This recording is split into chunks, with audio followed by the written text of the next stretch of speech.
जय श्री गणेश। सीता स्वयंवर की संपूर्ण कथा। सीता स्वयंवर की कथा महर्षि वाल्मीकि जी की रामायण और रामचरितमानस के बालकांड सहित सभी राम कथाओं में मिलती है।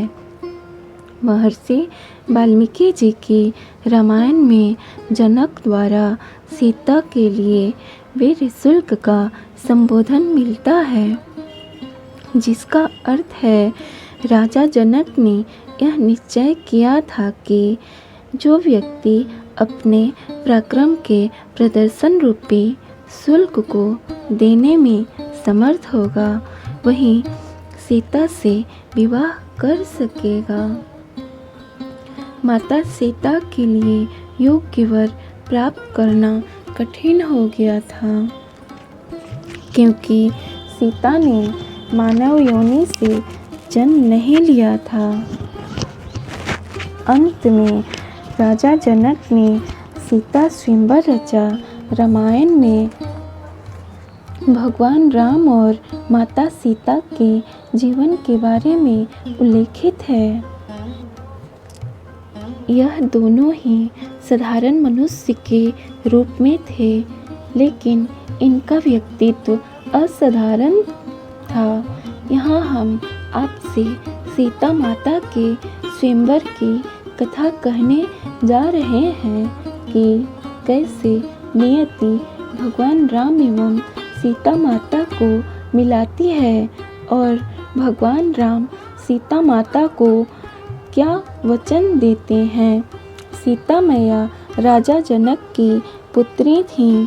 वास्तव में वह धरती मैया से जन्मी थीं, इसलिए इनका एक नाम भूमिजा भी है।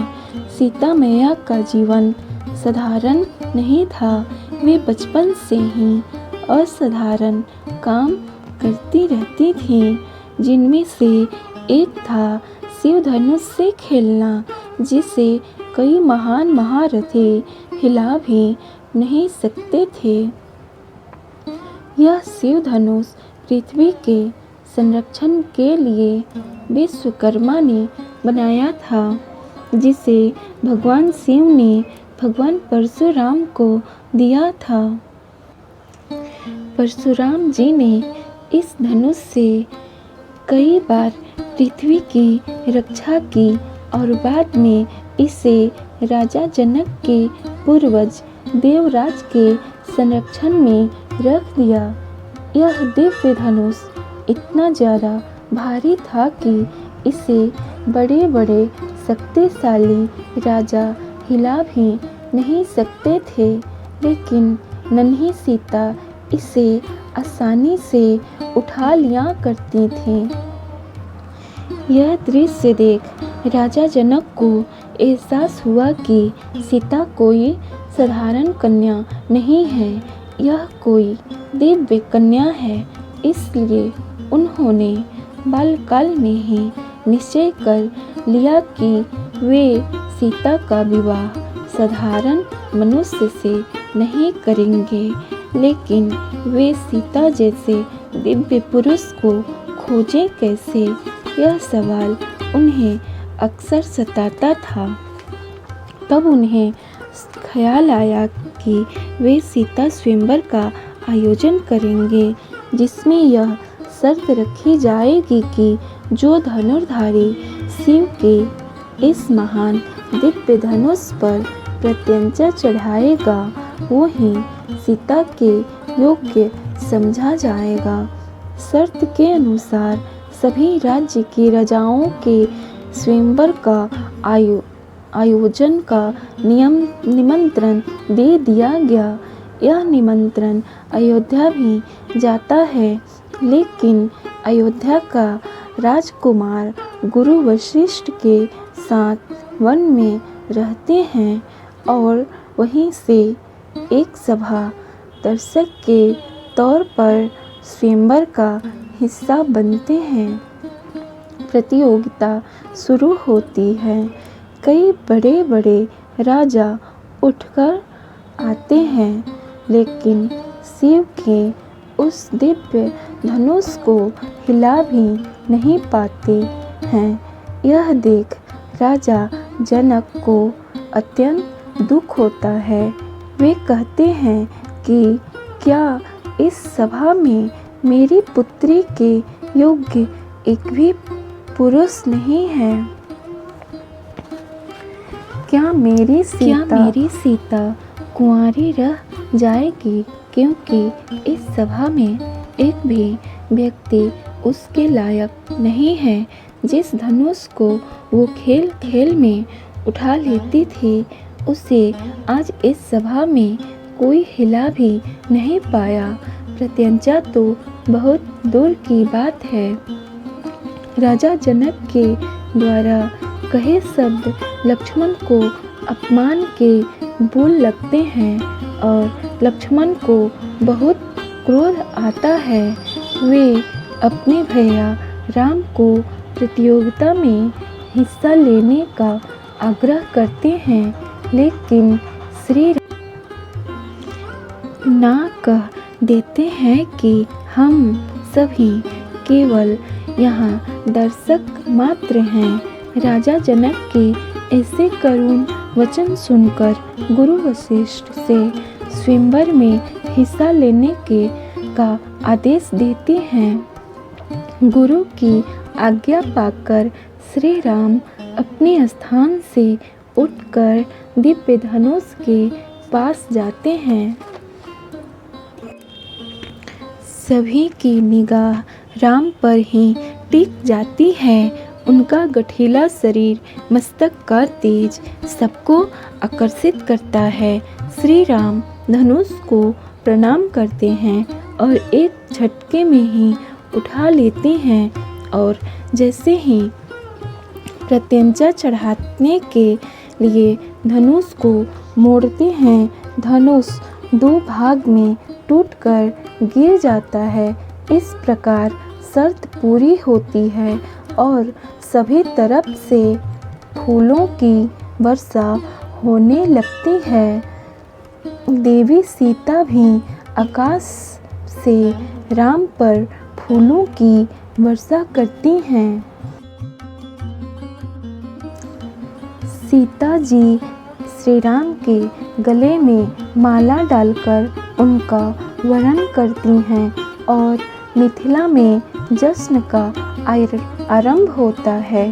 लेकिन धनुष के टूटने का आभास जैसे ही भगवान परशुराम को होता है, वे क्रोध से भर जाते हैं और मिथिला की उस सभा में आ पहुँचते हैं।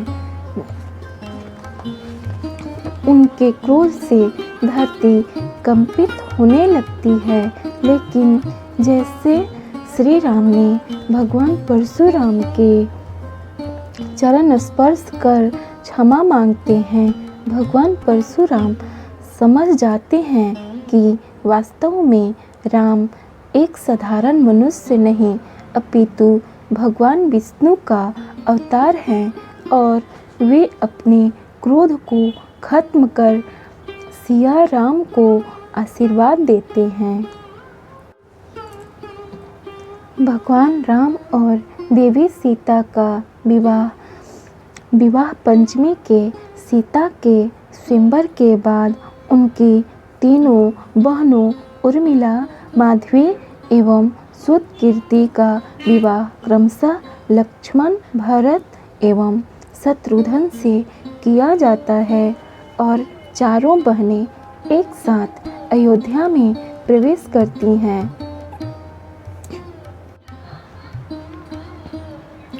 श्री राम से विवाह के बाद पहली रात जब सीता माता दुखी होकर बैठी हुई थी, तब भगवान राम उनसे दुख का कारण पूछते हैं। तब सीता जी उनसे कहती हैं, हे प्रभु, आप तो राजकुमार हैं और राजकुमार की कई पत्नियां होती हैं, आपकी भी होंगी और तब आप मुझे भूल जाएंगे। तब भगवान श्री राम अपनी पत्नी सीता को वचन देते हैं कि वे कभी दूसरे विवाह नहीं करेंगे, सदैव अपनी एक पत्नी के साथ ही जीवन व्यतीत करेंगे। श्री राम अपनी पत्नी सीता को विवाह की पहली रात यह वचन देते हैं, जिसे सुन सीता माता स्तब्ध रह जाती हैं। श्री राम अपने इस वचन को आजीवन निर्वाह करते हैं। जब किन्हीं कारणों से सीता और राम में विच्छेद हो जाता है, तब भी मर्यादा पुरुषोत्तम राम अपने वचन का पालन करते हैं और दूसरा विवाह नहीं करते। इस प्रकार भगवान राम और देवी सीता मर्यादा का एक नया इतिहास रचते हैं और अपने जीवन से मनुष्य जाति को पति पत्नी के धर्म का बोध कराते हैं। इस तरह यह पौराणिक कथाएं मनुष्य को धर्म का आधार बताती हैं एवं सही गलत का बोध कराती हैं। यह थी सीता माता के स्वयंवर की कथा, जिसके बाद उनके जीवन का नया संघर्ष प्रारंभ होता है और वे दोनों विकट से विकट परिस्थितियों में भी एक दूसरे का साथ देते हैं। मनुष्य जाति को पति पत्नी का धर्म सिखाते हैं। ये थी सीता माता की स्वयंवर की संपूर्ण कथा। आपको अच्छी लगी हो तो चैनल को लाइक और सब्सक्राइब ज़रूर कर लीजिएगा। जय श्री राम।